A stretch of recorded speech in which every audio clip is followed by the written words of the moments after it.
Interval ముందు correct గా అందుకుంది. ఆ తర్వాత మధ్య మధ్యలో హారర్ మిక్స్ చేస్తూ కామెడీ పెడుతూ రొమాన్స్ పెడుతూ బాగా తీసాడు.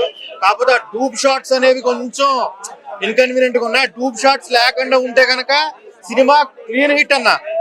మిగతా సినిమా క్లియర్ గా డూబ్ అని అర్థమైపోతుంది. అండ్ ఇంకోటి కూడా ఐ మీన్ అన్ని డేట్స్ ఉన్నాయి. ప్రభాస్ అన్ని డేట్స్ ఇచ్చాడు. అన్ని డేట్స్ ఇచ్చినా గానీ ఇంకా కాశీ అందరు పోతున్నారు.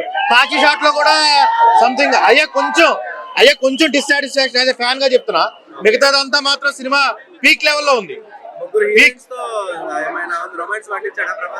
ముగ్గురు హీరోయిన్స్ తో అసలు ఒకరికి మించి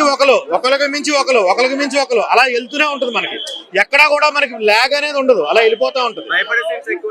భయపడేది ఇది ఫ్యాంటసీ అంటే ఒక వరల్డ్ అనమాట, హెలాజినేషన్. అంటే మనం హిప్నటైజ్ చేసేటప్పుడు మనం ఎలాగా దాన్ని ఓవర్కమ్ చేయాలి, ఎలా ఓవర్కమ్ చేసి ఆ అవతల ఎవరైతే ఉంటారో మనం మైండ్ కమాండ్ చేస్తారో వాళ్ళని ఎలా గెలవాలనేది చూపించాడు.